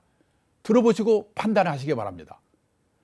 그러면요, 지난 20년 넘게 일본의 집값 땅값이 떨어져 가지고 가계자산 중에서 부동산 비중이 60%였던 거가 30%대로 떨어진 첫째 이유가 뭐냐? 집값 땅값이 계속 떨어졌으니까 비중이 줄겠지요. 근데 두 번째는 더 중요한 게 뭐냐? 그 사이에 일본 사람들의 집에 대한 생각이 바뀌었다는 거예요. 우리처럼 집에 한이 맺혀 있지 않다는 겁니다. 일본에서요, 보통 사람이 내가 집이 없어. 근데 금융자산에 몇 억 있어. 그러면 은행에서 돈을 빌려가지고 집을 살까? 집을 사면 세금 내야지, 수리해야지. 골치 아프잖아 이거? 에이, 집은 빌려 살고 이 돈은 딴 데 투자할까? 냉정하게 생각해 보는 거예요. 근데 지난 3년 동안 우리나라는 어땠습니까? 내 돈이 하나도 없더라도 은행에서 돈 빌려준다면, 부모님이 돈 빌려준다면 영끌 눈 감고 집 샀지요. 일본도 1980년대는 우리와 똑같았어요. 근데 그게 20년, 30년 지나면서 일본 사람들 생각이 집 없으면 어때? 빌려 살면 되는 거지? 이렇게 바뀌었다는 거예요. 원래요, 우리나라나 일본처럼 농경 문화를 가진 나라, 정착해 사는 나라 사람들은 유목민 국가, 해양 국가처럼 이동을 전제로 하고 사는 나라 사람들과 달리 내 집, 내 땅에 대한 집착이 엄청나게 강하거든요. 일본도 80년대는 그랬어요. 근데요, 집값 땅값은 떨어져. 젊은 사람은 줄고 노인만 남아. 그 다음에 경제는 어려워져. 그게 에이, 집 없으면 어때? 이렇게 바뀌더라고요. 우리는 어떻게 될 건가? 그 다음에 세 번째, 일본 다 관계가 있는 건데요. 일본도 우리나라도 베이비붐 세대가 왕창 태어나면서 집을 사게 되니까 집값을 올렸어요. 근데 일본은 베이비붐 세대의 내 집 마련이 끝났어요. 우리나라 아직 안 끝났어요. 그리고요, 전체 인구 규모로 볼 때 베이비붐의 기간이라든지 그다음에 출산율 자체를 보면은 우리가 일본의 2배 정도 돼요. 베이비붐의 그 규모가. 이 사람들 집 마련이 끝나고 나면 어떻게 될 건가, 우리나라? 생각할 필요가 있어요. 그다음에 네 번째는요, 도시화. 시골에 살던 사람들이 도시로 이주를 하면서 집을 사야 되니까 집값을 올렸어요. 근데 일본은 도시화 과정이 끝나가지고 도시에서 지방으로의 역류 현상이 나타나고 있어요. 일본의 지방자치단체들이 관내에 빈집이 있습니다. 그러면 도시 청년들을 꼬시는 거예요. 여기 와서 살면 공짜로 살고 여러 가지 지원해 주겠다. 청년들이 가요. 근데 지금요, 우리나라의 도시화율이 몇 %냐? 도시화율은 전체 인구 중에서 도시에 사는 사람 인구 비율이 도시화율입니다. 세계에서요, 싱가포르, 홍콩 같은 도시국가를 제외하면 우리나라 도시화율이 세계에서 1등이에요. 대부분의 나라들이요, 도시화율이 90%가 되면 한계가 됐기 때문에 멈춥니다. 우리는 멈추고 더 지나갔어요. 어떻게 될 건가? 생각해 보셔야 돼요. 그리고 마지막으로는요, 선진국의 경우에는 이 보통 사람들이 여분으로 집이나 가게를 갖고 있다가 세를 놓습니다. 그 사람이 세를 안 내? 못 내보내요. 선진국은 세입자의 권리가 너무 세기 때문에 소송해야 돼. 골치 아파요. 우리도 많이 골치 아프죠? 우리도 점점 그렇게 가는 거예요. 그래서 선진국에서는요, 골치 아프니까 부동산 투자를 안 하는 게 아니고 리츠, 부동산 펀드 같은 간접 투자를 하는 거예요. 근데 리츠나 부동산 펀드는 펀드이기 때문에 금융자산 안에 포함이 돼 있어요. 그래서 미국, 일본이 부동산 비중이 60%대에 있다는 겁니다. 근데 우리도 알게 모르게 그런 방향으로 가고 있다. 근데 이 말씀을 드리면 많은 분들이 저 사람은 증권회사에서 온 사람인가 보다. 이제 주식 사라고 꼬시려고 이제 부동산 안 된다고 그러는구나. 다들 그런 눈으로 저를 봅니다. 아닙니다. 예를 들어서요. 떨어지다도 이렇게 떨어지는 게 아니고 떨어졌다 올랐다 떨어졌다 올랐다 이렇게 되거든요. 지금 8개월째 떨어지고 있으니까 연말쯤 가가지고 집값이 다시 일시 반등을 하게 되면은 그 방송을 해가지고 그 바보 같은 친구 강의를 날 듣게 해서 나를 집팔겠을까. 제 욕을 얼마나 하시겠어요. 함부로 저는 사세요 파세요 이 말 하려고 하는 게 아닙니다. 그래서요. 저는 하나 꼭 조심할 게 노후에 나는 어디서 누구와 어떻게 살 건가 그 생각을 한번 해보시라는 겁니다. 몇 년 전에 서울시에서 65세 이상 된 부부들에게 물어봤습니다. 두 분 중에 한 분이 돌아가시고 혼자 되시면 다시 자녀들하고 같이 살겠습니까? 같이 살겠다는 대답은 20%밖에 안 돼요. 50%는 자식들하고 멀지 않은 데서 혼자 살겠다. 30%는 실버타운 같은 노인 전용시설로 가겠다. 80%가 자식들이 안 살아주는 게 아니고 본인들이 불편해서 혼자 살겠다는 거예요. 그러면요. 애들하고 살다가 애들 다 나가 둘만 남아 그 중에 한 사람이 아파. 그걸 부부 간병기라고 하지요. 한 사람 떠나 혼자 남아. 그 사람도 아파 떠나. 한 30년 사이에 그런 일이 생깁니다. 그 과정별로 나는 어디서 누구와 어떻게 살 건가 이거를 잘 생각해 보셔야 된다는 거예요. 우리나라는요. 100살 이상 된 김영석 교수님 같은 분을 백세인 이렇게 부르죠. 우리나라의 백세인이 몇 분이나 계실까요? 작년에 보니까 8,000명 정도 계신데요. 그 백세인은 어디 살고 계실까요? 옛날에 백세인은 시골에 경기 좋고 공기 좋은 진안, 장수 이런 데 사셨거든요. 지금 백세인의 절반은 요양병원에 계시거든요.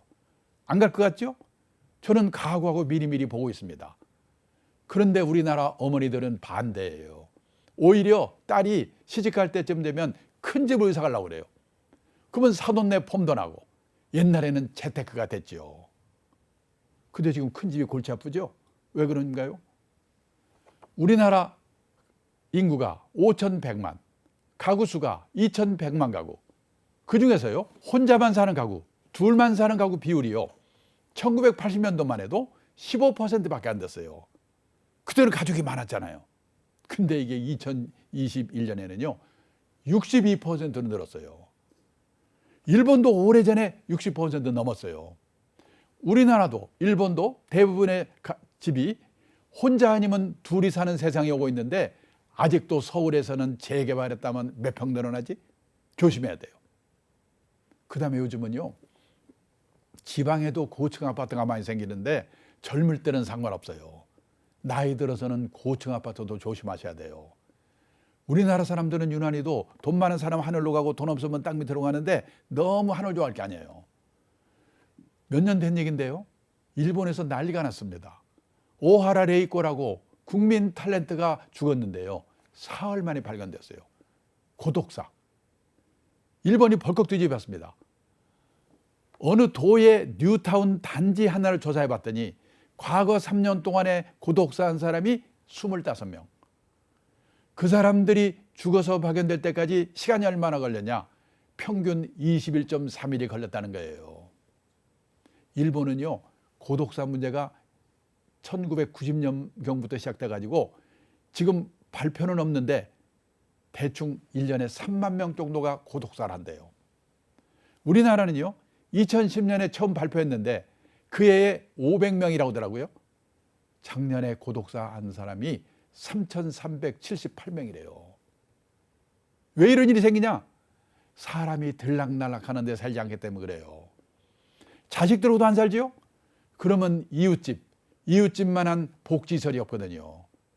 근데 30층, 40층에서 혼자 아니면 둘이 살고 있어 보세요. 누가 찾아옵니까? 제가 얼마 전에는요. 빅데이터를 통해서 본 일본 부동산 시장의 전망 이런 자료를 읽었는데 거기에 이런 말이 나와요. 일본의 노후화된 아파트들이 재건축을 못해가지고 슬럼화돼 가고 있다는 거예요. 아파트를 뭐라고 부르냐면 구분 소유 주택이라고 부르는데요.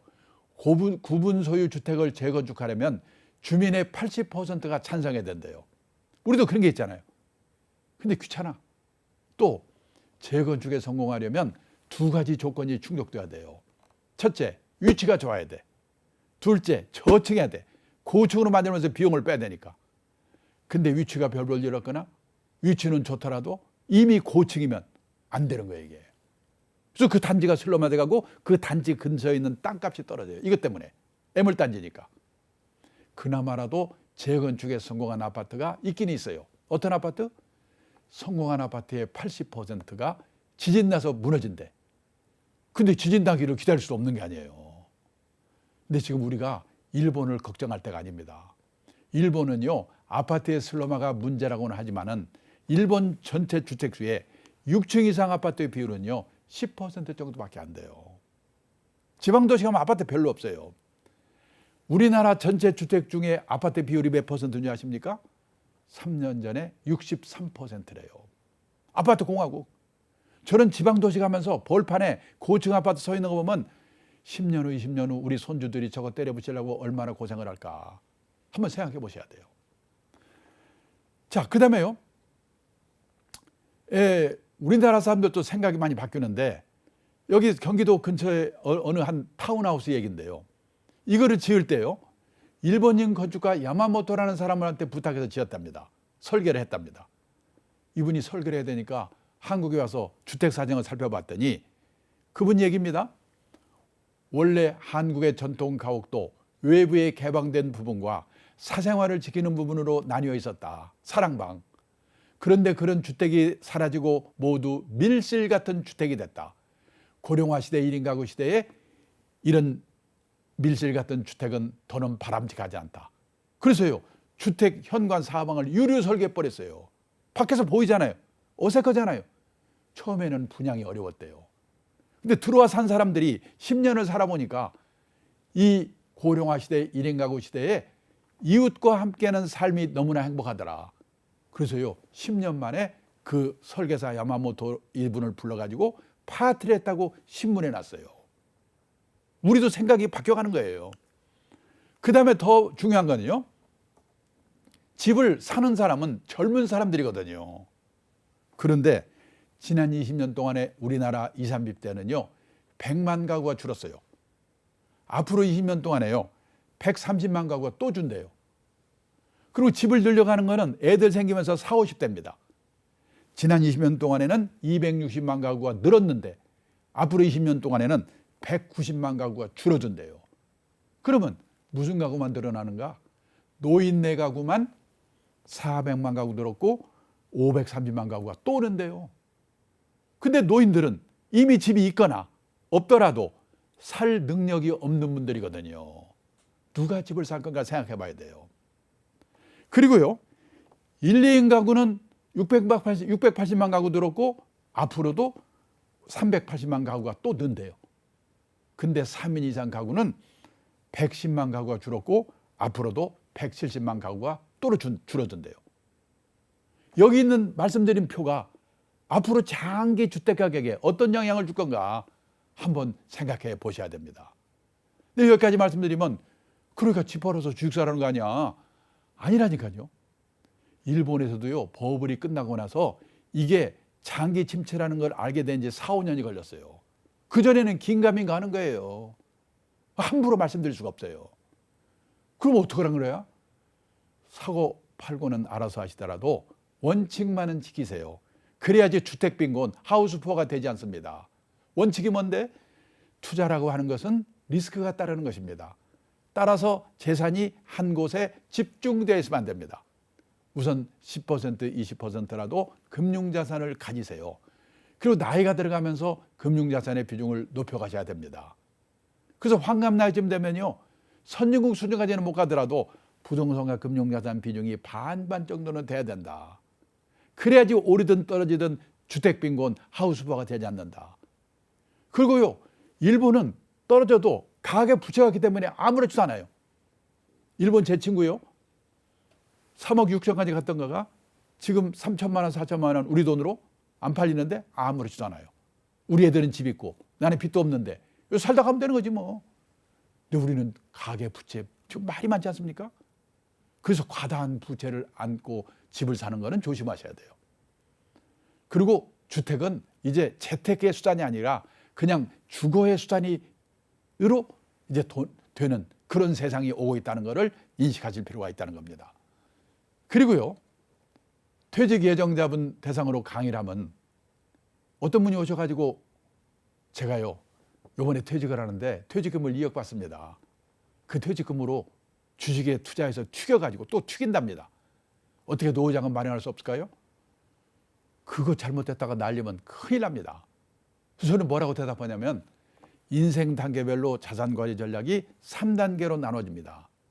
전략을 세우셔야 됩니다. 1단계는 뭐냐면요, 일을 하면서 운용하는 단계예요. 그리고 월급 받아서 쓰고 남은 돈을 모아가면서 적립해가면서 운용하는 단계예요. 이 시기에는 지난 시간에 말씀드린 자산관리의 원칙을 잘 지키면 돼요. 공격적으로 해도 돼요. 근데 퇴직하고부터 조심하셔야 돼요. 퇴직하면 월급이 없습니다. 그러면 모아놓은 노후자금을 꺼내 쓰면서 운용하는 단계, 인출해 쓰면서 남은 돈을 운용하는 단계가 됩니다. 제가 세계 평균을 조사해 봤더니요, 모아놓은 노후자금에 연 4%씩 꺼내 쓰래요. 그 내에서 1억 모았으면 400만 원 내에서 1년 동안에 쓰라는 거죠. 매달 나눠가지고 12로. 근데 우리가 그렇게 해야지 20년, 30년, 40년 꺼내 쓸 수 있거든요. 그리고 남은 돈은 정기예금 금리 플러스 알파, 그 정도로 목표 수익률로 운용을 하는 거예요. 지금으로 본다면 한 5%에서 7% 정도 목표 수익률로. 근데 튀긴다고요? 큰일 나요. 그리고 2단계에서 조심할 게 또 하나가 뭐냐면, 중요한 게 가능하면 모아놓은 노후자금을 2단계에서는 덜 꺼내 쓰는, 안 꺼내 쓰는 노력을 해야 돼요. 3단계로 많이 옮겨야 되니까. 그러기 위해서는 뭐냐? 그러기 위해서는 이 연금 수입이 중요합니다. 지난 시간에 말씀드렸죠? 저는 국민연금을 130만 받으니까 그만큼 덜 꺼내 쓰지요. 두 번째가 뭐냐면 퇴직을 하면 생활비를 줄여야지요. 집을 줄이거나 지방으로 이사를 하거나, 그래서 50만 원 줄여, 100만 원 줄여. 절약입니다. 그리고 세 번째는 뭐냐면 무슨 일을 해서라도 50만 원, 100만 원, 근로소득, 이게 중요해요. 연금소득, 절약, 근로소득으로 2단계에서는 가능한 덜 꺼내 쓰고 3단계로 많이 옮겨야 된다. 그럼 3단계는 언제 시작되냐? 70대 후반에서 80대 초반이 시작됩니다. 사람들마다 다르죠. 판단력이 흐려집니다. 그러면 운용에서도 졸업을 해야 돼요. 예금처럼 확실한 상품에 넣어놓고 아껴서 꺼내 쓰다가 세상을 떠나야 되는 거예요. 목표가 뭐냐? 내가 죽기 전에 내 노후자금이 바닥나면 안 돼요.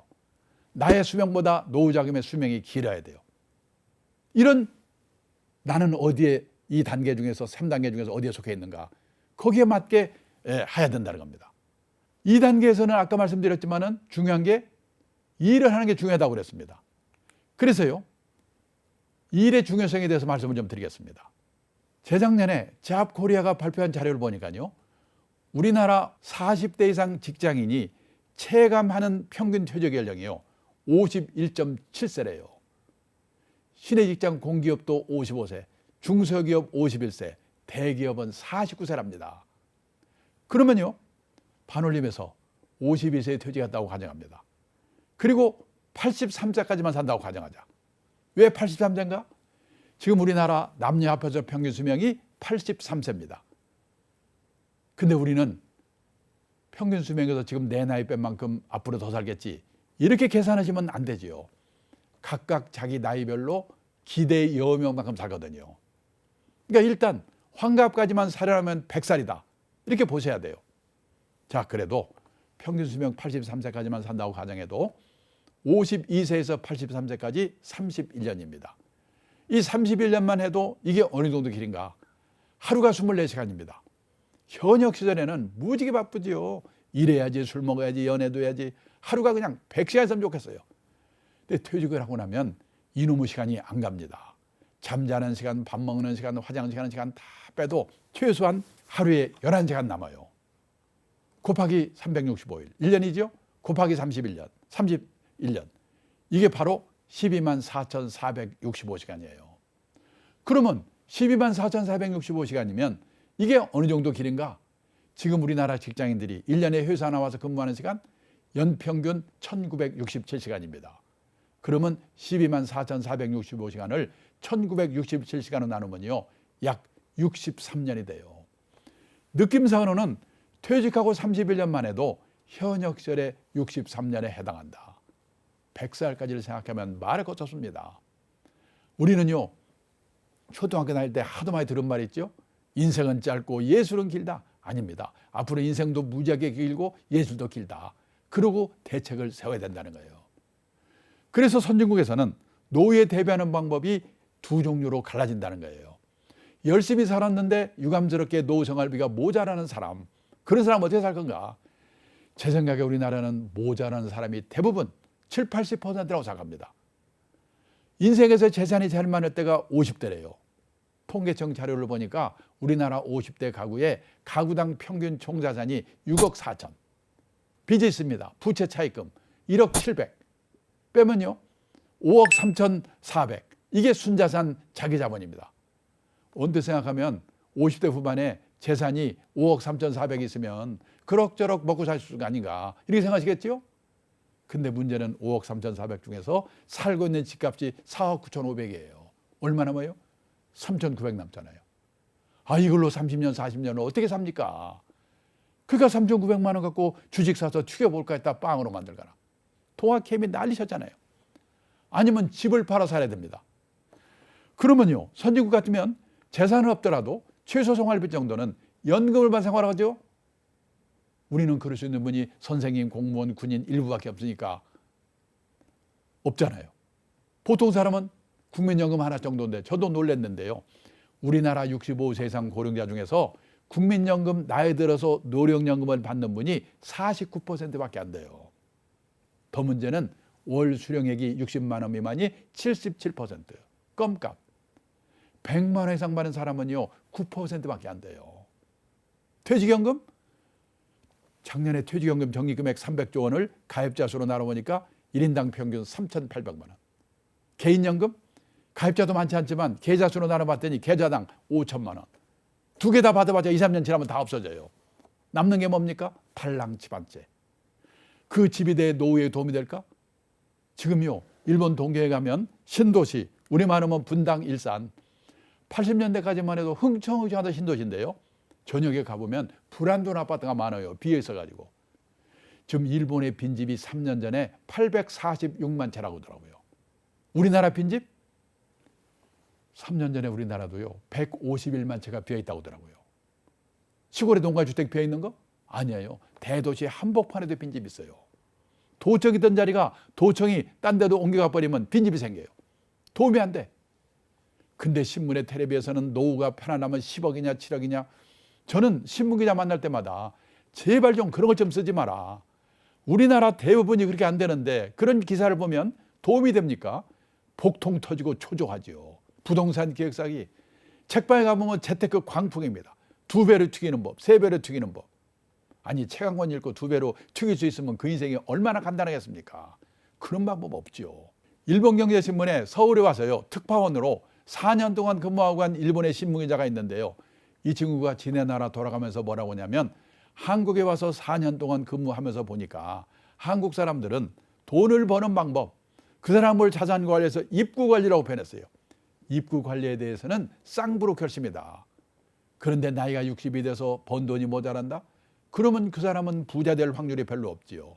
그러면 어떻게 되냐? 맞춰 사는 방법을 보여야 되죠. 또 운 좋게 부자가 됐다. 그러면 아름답게 사는 방법. 그 사람을 자산 관리해서 출구 관리라고 표현했어요. 한국 사람들은 입구 관리에 대해서는 무지하게 열심인데 출구 관리에 대해서는 집에서 가르치냐, 학교에서 가르치냐, 사회에서 가르치냐. 공부가 너무나 안 되어 있다. 생활비 모자라는 사람 많거든요. 어떡하냐? 할 수 없다. 나는 이제 생활비가 모자라니까 체면불구하고 허드렛 일이라도 해가지고 한 푼이라도 벌 방법이 없을까? 이 일을 찾지요. 제가 지금부터 48년 전입니다. 1975년인데요. 일본 동경 증권거래소 여기 가서 연수를 받았거든요. 그때 일본의 전체 인구 중에서 노인 비율이 8%였어요. 지금 우리나라 노인 비율 18%. 48년 전에 일본의 노인 비율이 지금 우리나라 노인 비율의 절반 안 됐어요. 근데 지금 생각해 보니까 그때 일본의 노인들은 체면을 버리고 일할 준비가 되어 있었구나. 그때 제가 두 가지 광경을 목격했습니다. 하루는요, 동경증권거래소 지하에 주식이나 채권을 보관하는 창고가 있는데요. 그 앞을 견학하는데 머리가 허연 70은 넘어서 가던 노인들이 100명 정도 앉아가지고 주식을 세고 있어요. 제가 놀래가지고 안내하는 분한테 물어봤죠. 저분들 옛날에 뭐 하던 분들입니까? 옛날에는 기업의 간부도 있고 공무원 출신도 있고 한 자리씩 한 사람들이지요. 얼마씩 받아요? 시간당 500엔. 우리 돈으로 5, 6천 원 받고 일한대요. 끝나고 제 숙소가 비즈니스 호텔입니다. 거기를 가보니까 5시가 되니까 인류 호텔이 아니라서 그런지 모르겠지만은 젊은 아가씨들이 퇴근을 하고 할아버지들이 밤땅번으로 교대를 하는 겁니다. 제가 그 두 가지만 가지고 일반화시킬 수는 없지만은 젊은 나이에 그거를 보고 나이가 들어서 일을 하려면 폼나고 권한 있는 일은 젊은 사람한테 주고 저렇게 허드렛 일 해야 되는 거구나. 나도 저 오래 살아야 될 텐데 저런 준비하고 살아야 되겠구나. 저는 그때 그걸 본 것이 제 인생에 얼마나 도움이 됐는지 모릅니다. 근데 그로부터요 40년이 지나서 2015년 가을이에요. 일본의 어느 유명 주간지가 일본의 퇴직자들이 하고 있는 일을 5가지 소개했어요. 우리나라 다 있는 거예요. 아파트 관리인, 일본에서도 아파트 관리인 이거 하려고 경쟁률이 50대 1, 50대 1. 가사 대행 서비스, 가사 도우미거든요. 제 친구는 사장인데요. 그 딸이 대학 나온 애인데 40대 중반인데 애 둘을 키우느라고 회사를 퇴직했어요. 근데 애만 키운 게 아니라 틈틈이 시간을 내가지고 간호사 자격을 받을 수 있는 전문학교를 다녔어요. 대학 나온 애가 간호사 자격을 따로 받은 거예요. 근데 지금 일본에는 방문개호라고 그래가지고 개호는 우리말로 간병, 돌봄 이런 뜻이거든요. 경제력 있는 노인들이 혼자 아니면 둘이 사는 집에 가가지고 주사 넣어주고 건강 체크해주고 간단한 집안일 도와주고 그러는 일의 수요가 폭발적으로 늘고 있어요. 그거에서 돈 벌고 있어요. 사장 딸이고 대학 나왔는데. 중요한 거는 이런 일을 하는 사람을 우습게 보지 않고. 근데 그동안에 우리나라는요. 일도 없지만은 하고 싶어도 체면 남의 눈 때문에 어려웠거든요. 근데 요 몇 년 전부터 우리나라도 무섭게 바뀌고 있어요. 기사분이 60이 좀 넘은 분인데요. 외국 회사의 서울 사장을 했대요. 이분이 사장할 때는 기사 딸린 에쿠스 차에다가 부인은 사모님 소리 듣고 폼 잡고 다녔대요. 이분이 대단한 게 지사장을 끝내자마자 목표를 세웠는데 나는 3년 이내에 개인 택시 받을 자격을 갖자. 그러려면 영업용 택시를 3년 무사하고 운전해야 된대요. 그때 그분이 1년 8개월이 됐다고 하더라고요. 이렇게 살다 보니까 60이 돼서 먹고 살 걱정이 극복됐다? 유감스럽게도 그런 분은 20, 30%밖에 안 돼요. 그러면 그분들은 퇴직도 했고 먹고 살 걱정도 없으니까 놀고 먹으면 되는가? 아닙니다. 도시에 사는 사람일수록 퇴직하고 소일거리가 없어서 미쳐요. 요즘 서울 시내 인류 호텔에 헬스클럽 한번 가보면은 왕년에 장관, 차관, 사장했던 사람 다 모여 있어요. 거기서 오전 시간 때우고 오후에 커피숍에서. 얼마 전에 정부 고관에 했던 제 친구가 저녁 먹다 뭐라고 하냐면요. 자기는 아침에 잠에서 깨면 침대에서 내려오기 전에 오늘은 뭐 할까? 그 생각부터 해놓고 그때 내려온대요. 하루 이틀도 아니고 30년, 40년 그렇게 살아보세요. 환장합니다. 그래서 선진국에서는 퇴직하고 먹고 살 걱정이 없는 사람 뭐냐? 취미활동 절반, 봉사활동 절반이면서 약간의 용돈벌이 하는 일. 지금 우리도 그런 세상으로 가고 있거든요. 나는 뭘 가지고 해볼까? 우리가 인생을 살아가면서 정년을 3번 맞이한다고 합니다. 첫 번째가 고용정년, 보통 회사 55세인가요? 근데 아직도 몸이 쌩쌩해. 그래서 허드렛 일이라도 자원봉사활동이라도 자기가 정해서 하는 일의 정년이 있습니다. 그 마지막으로 하나님이 불러가는 정년, 인생 정년이지요. 고용정년, 일의 정년, 인생 정년, 이 3번의 정년을 어떻게 맞이할 것인가. 이런 준비라고 사는 게 재테크보다 훨씬 더 중요하지 않을까.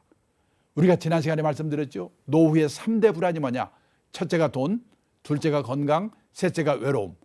돈, 건강, 외로움, 이 3대 불안을 해소하는 최선의 방법이 돈이 되는 일이든 취미활동이든 자원봉사활동이든 소일거리가 있어야 된다. 그래서 여기까지 결론은요. 가장 확실한 노후 대비는 재테크가 아니고 평생 현역이다. 돈 있으면 있는 대로, 없으면 없는 대로. 제가 어느 강의장에서 이 말을 끝냈더니요, 한 남자분이 벌떡 일어나더니, 아니 왜 남자들한테만 일을 하고 난립니까? 점심 시내 음식점에 한번 가보세요. 맛있는 거 여자들이 다 먹고 있고 헬스클럽 한번 가보세요. 다음 뻘뻘 운동하는 여자들인데 왜 남자들한테만 자기 마누라 자기가 얘기해. 제가 어떡하라는 거예요. 사실 요즘요, 퇴직한 분들이 퇴직하고 나니까 뭐 삼시기가 뜨고 영시기가 뜨고 그런 말 들으면 뿔 따고 나죠. 우울증 걸립니다. 근데 그것도 생각을 하나만 바꾸는 게 되는 게 뭐냐면, 다들 내 아내만 나한테 그런 것 같죠?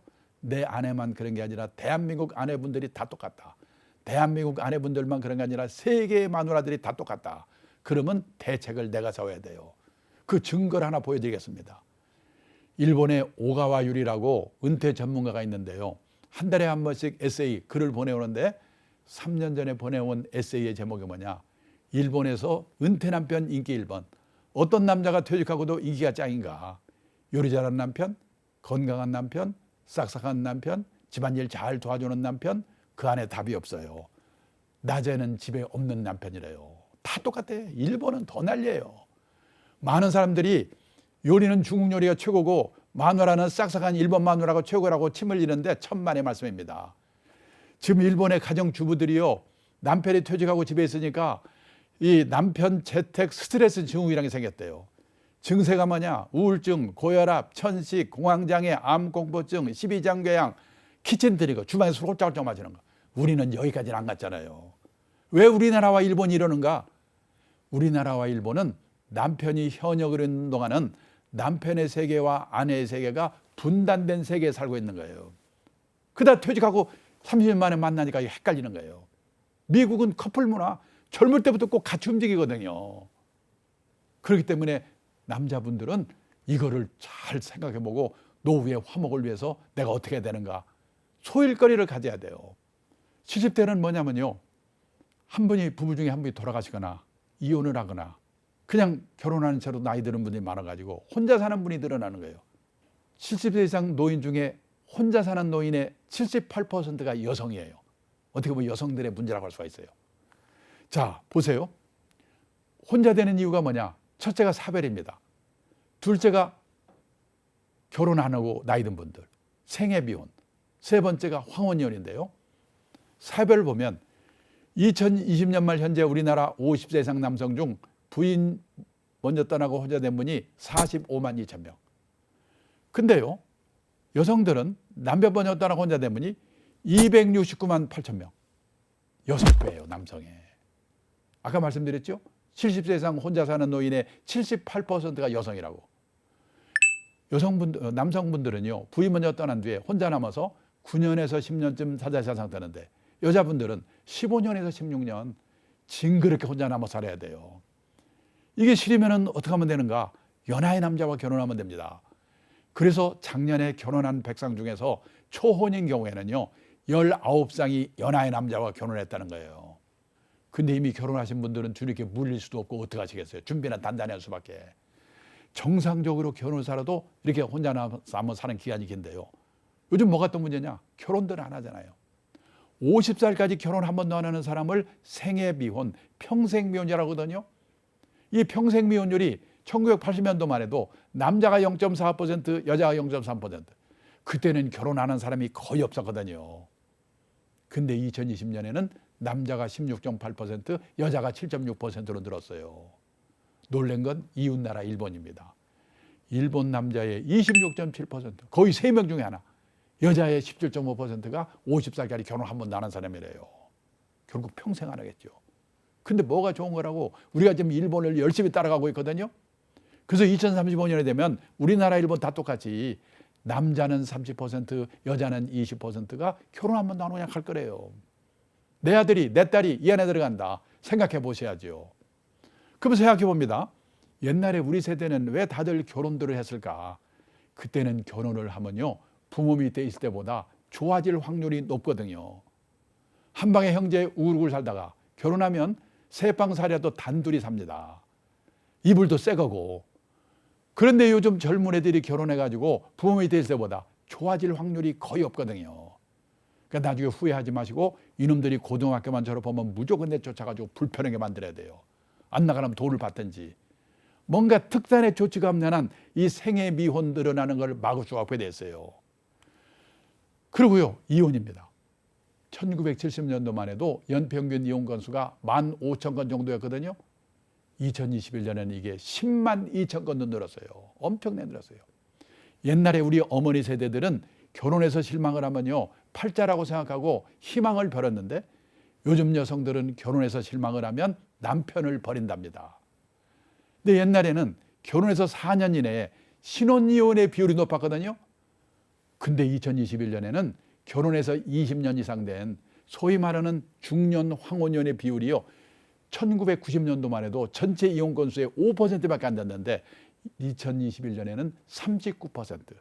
지금 결혼 기간별로 때 비율이 제일 높은 게 중년 황혼연이에요. 우선 이혼율 자체가 우리가 일본보다 높아요. 아시아에서 1등. 근데 일본은 아직도 신혼이혼의 비율이 높은데 우리는 중년 황혼연의 비율이 높아요. 이분들은 지긋지긋해서 혼자 살아갈 겁니다. 그러면 노후에 파산해요. 왜냐? 노후 파산 이유가 5가지가 있어요. 은퇴 창업에서 실패하는 리스크, 그 다음에 금융사기 당하는 리스크, 그 다음에 중대 질병 걸리는 리스크, 그 다음에 자식한테 퍼붓는 자녀 리스크, 그리고 황혼연 리스크. 재산을 바로 나눠야 되니까. 이거 잘 생각해 보셔야 돼요. 그래서요, 지금 일본은 혼자 사는 노인의 수가 이제 몇 년 또 지나갔기 때문에 742만 명, 전체 노인의 20%. 근데 우리나라는 혼자 사는 노인의 숫자는 아직은 166만 명. 인구가 일본이 우리의 2.4배, 노인 비율이 일본이 우리의 거의 2배니까 숫자는 166만 명인데 퍼센트로는 19.5%. 똑같아. 다 5분 중에 1분이 일본이나 우리나라 혼자 살고 있어요. 가족은 해체가 되고 노인 동거, 시골 가보세요. 마을응원에 노인네들 모여 살잖아요. 그리고 여기서 만난 사람, 취미가 같은 사람이 오히려 가족보다도 더 가까워지는 새로운 유연 사회가 형성이 되고 있다는 거예요. 이거는 좋고 나쁘게 문제가 아니라 세상이 이렇게 바뀌고 있는데 나는 앞으로 어떻게 할 건가? 지금요, 우리나라 인구가 5,100만, 가구 수가 2,100만 가구인데 그중에서 젊은 사람 혼자 사는 1인 가구, 독거노 1인 가구 합쳐서 우리나라도 33%가 1인 가구, 가구 원수로 볼 때는 1인 가구 비율이 제일 높아요. 근데 유럽 가면 훨씬 높거든요. 스웨덴은 전국 평균 57%, 스톡홀름은 60%, 온 천지가 그냥 혼자 사는 거예요. 그러면 스웨덴은 우리보다도 우울하고 불행한 나라일 것 같죠? 근데 스웨덴이 세계에서 7번째로 행복한 나라래요. 왜? 혼자 살더라도 연금이 발달돼 있어가지고 죽을 때까지 먹고 살 걱정이 없는 거예요. 혼자 살더라도 지역사회, 새로운 유연사회에서 외롭지 않게 행복을 찾는 방법을 미리미리 준비했기 때문에. 문제는 우리도 이렇게 가고 있는데 나는 어떻게 할 건가? 제가 10몇 년 전에 일본에 책방에 가니까 이런 책들이 쫙 깔려 있는 거예요. 혼자 사는 노후에 대해서는 책입니다. 그때만 해도 참 별로 책도 하나 있네. 이거 사온 거거든요. 근데 이게 일본 얘기가 아니에요. 제가 얼마 전에 책을 한 권 썼는데 이 책이 잘 팔리는가. 한쪽에 화제의 책이라는 코너가 있는데요. 거기에 혼자 사는 삶에 대한 책이 20권이 쫙 있더라니까 깜짝 놀랐어요. 보세요, 문책인가. 혼자 사는 노후 어떻게 대비할 거냐. 혼자 사는 노후 두렵지 않다. 혼자 사는 노후 즐겁게 사는 방법. 남자분들은 마지막 책 잘 보세요. 여자의 활로 남자의 말로. 남자분들은 같이 살다가 부인이 먼저 돌아가시면 갑자기 심하게된대요. 그래서 3년 이내에 돌아가실 확률이 높답니다. 부인이 돌아가셨는데도 10년 이상 사는 남자는 아주 독한 남자래요. 근데 반대로 여자들은 같이 살다가 남편이 먼저 돌아가시면 의리상 한 달 슬프답니다. 그리고 그 다음부터는 오히려 귀찮은 존재가 없어져가지고 15년 산다. 이런 책이 지금 일본에서 70만 부, 100만 부씩 팔리고 있고 우리가 뒤따라가고 있어요. 왜 그럴까요? 혼자 사는 노후가 기다리고 있으니까. 그래서 준비가 필요한데 가장 중요한 게 먹고 살아야 되니까 연금. 지난 시간에 말씀드렸죠. 20대부터 20년, 30년, 40년을 가입해야 되니까 연금 가입부터 시작해야 돼요. 그리고 건강에 조심해야 되지만은 알 수가 없으니까 중대질병보험 하나 들어주는 거. 그리고 가족이 아니라도 지역사회, 새로운 유연사회에서 외롭지 않게 행복을 찾는 방법을 미리미리 준비하는 거. 그리고 대부분의 가정에서요, 남편 중심의 노후 준비를 하고 있는데 남편 먼저 떠나고 혼자 남아서 십몇 년 살아야 되는 아내분을 배려한 노후 준비를 해야 된다는 거예요. 제 아는 분이 80대 중반에 변호사인데요. 돌아가셨는데 옛날에는 변호사가 돌아가시고 나면 여기저기 수입료로 땅 받는 것도 그래고 자식들이 무지개 싸우거든요. 근데 그분은 본인 돌아가신 뒤에 봤더니 본인 명의로 돼 있는 게 전화기 한 대밖에 없더래요. 싸울 일 없게 만들었어요.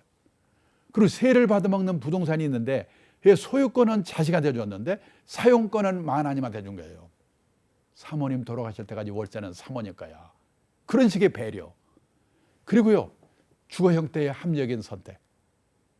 지난 시간 말씀드렸죠. 한마디로 대형 고층 아파트를 조심하셔야 돼요. 그리고요, 가족의 해체가 일어나고 있는 한편에 가족 회복 운동이 일어나고 있어요.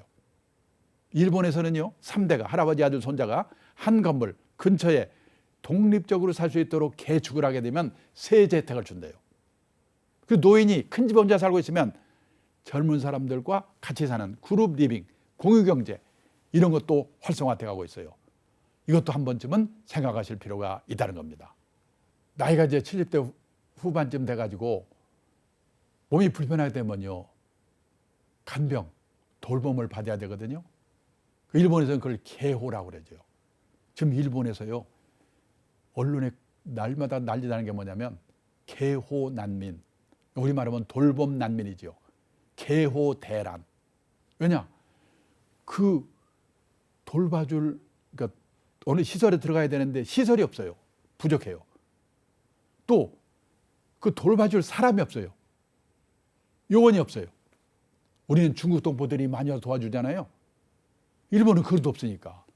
일본의 요양시설에 가보면요, 간판이 붙어 있어요. 70대, 80대의 건강한 시니어를 환영합니다. 와서 일하세요. 그렇게 하고 있어요, 지금. 그게 노노 케어라고 그래요. 이게. 그렇기 때문에 지금 베이비붐 세대 대부분이 다 이 후기 고령기에 들어서 보세요. 우리나라 돌봄의 대상자가 얼마나 많아지겠는가. 근데 그때까지 그런 시설은 지어지겠는가? 그 다음에 그런 돈은 있는가? 들어갈 시설에 들어갈? 그 다음에 요원이 있는가?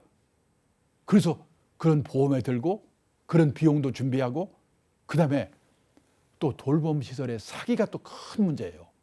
책으로 나올 정도로. 그렇기 때문에 돌봄 시설에 들어갈 때는요, 잘 골라보고 들어가야 돼요. 그래서 평소에 그런 걸 잘 받았다가 나는 나중에 문제가 생기면은 여기에 들어가야 되겠구나. 그런 돌봄 시설, 그거를 미리미리 봐두는 게 중요하다. 그래서 제가요, 지난 시간, 그 다음에 이번 시간에 2시간에 걸쳐서 100세 시대에 노후 준비를 해야 되는데, 노후 준비는 퇴직하고 나서 준비하는 게 아니고 그때는 늦어요. 그때는 주어진 상황에 맞춰 사는 방법밖에 없어요. 20, 30대부터 해야 될 거가 뭔가 내 나이에 그걸 생각해보고 준비하셔야 된다는 거예요. 정리하면요, 20, 30대는 삼성연금 가입해서 최소생활비 마련하는 거라고 그랬죠. 두 번째, 몸값 높이는 인적 자본 투자 해야 된다고 그랬죠. 세 번째가 뭐냐면은 그 자산 관리에 대한 기본식을, 원칙을 배워야 된다. 그냥 채택하는 게 아니고. 그다음에 40대가 되면요, 건강 리스크 관리를 시작해야 돼요. 그리고 자녀 리스크 관리를 부부가 같이 공통된 인식을 가지고 시작해야 돼요. 그리고 50, 60대가 되면요, 퇴직을 앞두고 있으니까 가계 자산의 구조 조정, 가계 부채를 우선 줄이는 노력, 그다음에 부동산이 대부분인 우리나라 가계 자산 구조를 반반 정도로 만드는 노력, 그 노력을 해야 돼요.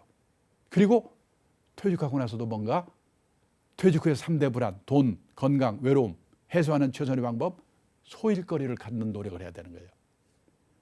그리고 이 돌봄 난민 되지 않기 위해서 그 비용, 시설 조사 이런 것들을 미리 해 두셔야 된다. 2시간에 걸친 제 강의를 끝내겠습니다. 감사합니다. 이로운 경제 채널 EBC